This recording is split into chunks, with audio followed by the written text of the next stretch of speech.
السلام عليكم. فيديو النهارده للرسامين او الناس اللي حابه تبتدي في الرسم. الالوان اللي انا هشتغل بيها النهارده هي الوان اكواريل فان جوخ. الالوان دي غاليه جدا، مش رخيصه. ولكن لو حابين تبداوا بالوان يعني رخيصه وفي نفس الوقت الكواليتي بتاعتها كويسه، ممكن تلجأوا للباليت اللي بتكون في مكتبه الوان. بيبقى فيه اكتر من باليت، بتبدا من 100 جنيه لحد مثلا 250. تمام. وفي الالوان اللي انا هشتغل بيها النهارده في الجزء الصغير، يعني اللي هشتغل بيها النهارده 24 لون، ممكن تجيبوا ال 12 لون. الحاجه التانية النهارده اللي هتكلم فيها الناس اللي بتكون خايفه تجرب الوان الميه، تكسروا الخوف والرهبه اللي بتكون مع اول دبه فرشه زي ما بنقول في الباليت ونبتدي ان احنا نشتغل، هو ان انتوا تجربوا باي شكل من الاشكال. مفيش اي طريقه انا هقولها تمنع ده غير تبتدوا تجربوا، حتى لو حاجات بسيطه جدا. ممكن يبقى عندكم سكتشات تلوين، تبتدوا ان انتوا واحده واحده تجربوا التكنيك بتاعه الوان الميه، وان شاء الله انا هشرحها النهارده. ممكن تبتدوا تلونوا السكتشات دي، وبعد لما تلونوها تحسوا انه خلاص حابين ان انتوا تبتدوا تعملوا مثلا رسمه، تعملوا اوتلاين بسيط، سواء اذا كان رسم عادي او فلوري زي اللي هعمله النهارده باذن الله. ف كملوا الفيديو لحد الاخر واتمنى يعجبكم. ما تنسوش تعملوا لايك وسبسكرايب وتكتبوا لي تحت في الكومنتات حابين تشوفوا ايه في الفيديو اللي جاي، ولو فيها اي حاجه حابين تسالوها بخصوص الفيديو ده اكتبوها لي في الكومنتات او ابعتوا لي على الانستجرام، هسيب اللينك تحت في الديسكريبشن. اول حاجه هنعملها هو اننا هنبل الفرش بتاعتنا. انا هنا بستخدم فرش 6 و4. تمام، يعني على الاقل واحده تكون تخينه شويه والتانية رفيعه. هنبلهم. تمام. ولازم يكون معانا منديل بحيث ان لو الميه زياده شويه بعد ما جبنا عشان نحطها في الالوان هنمسحها هنا في المنديل. تمام كده. طيب، تاني حاجه هنعملها، هناخد من الميه وهناخد اللون. تمام. هندربه هنا في الباليت بحيث ان انا لو عايزه اللون خفيف قوي ببتدي ازود ميه، ولو جينا هنا نرسم هنلاقي اللون خفيف. تمام كده.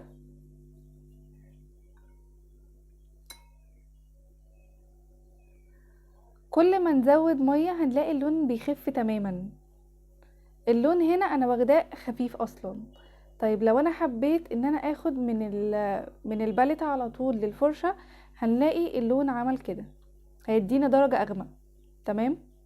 لو انا حابه افتحه هزود بس ميه، نغسل الفرشه وهزود ميه.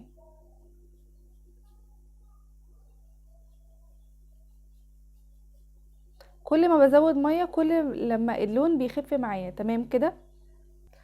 انا مثلا هاخد الاخضر وهفتحه تماما في الباليت. لو حابين تعملوا اوتلاين الاول تمام، مش حابين ممكن تبتدوا ترسموا يعني من غير اوتلاين لو انتوا عارفين الخطوات. تمام. وكل حاجه بالتجربه وبالتكرار هتلاقي ان الدنيا اتظبطت اكتر وفرقت معاكم جدا في الرسم.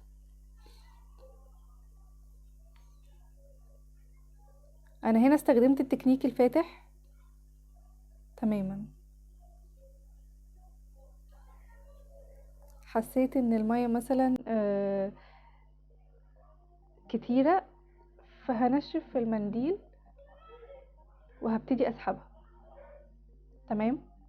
طيب، ده كده اول تكنيك فاتح تماما، بس لسه محتاج تظليل. فهاخد الاخضر بسيطة وهاجي من هنا واشتغل.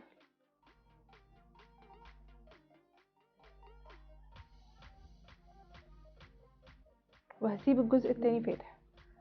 الحاجة التانية ان انا ممكن اعمله تقيل خالص زي مثلا كده.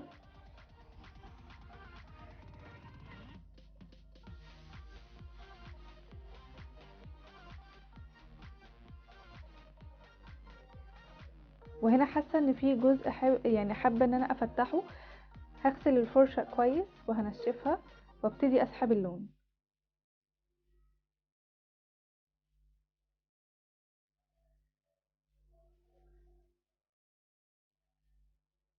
بسحب اللون على قد ما اقدر. تمام.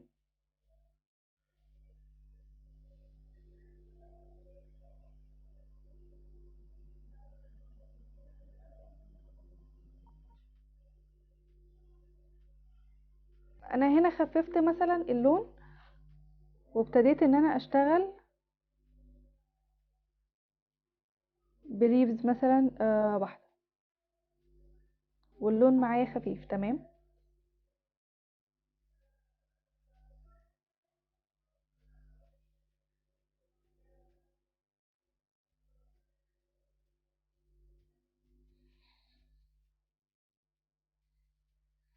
هستنى لما تنشف شوية وهاخد اللون التقيل. هستخدم الفرشة الرفيعة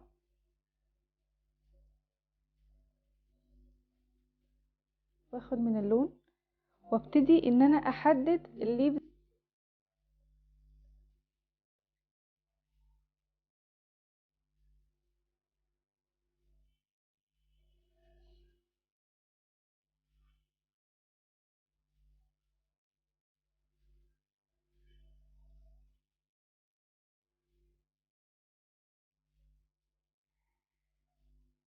النهارده هنشتغل بالتكنيك ان هيكون اللون خفيف، وبعد كده هنبتدي نتقله. هبتدي اعمل الفروع بتاعتي كلها. تمام.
وبكده نكون وصلنا لنهاية الفيديو. اتمنى تكونوا استفدتوا.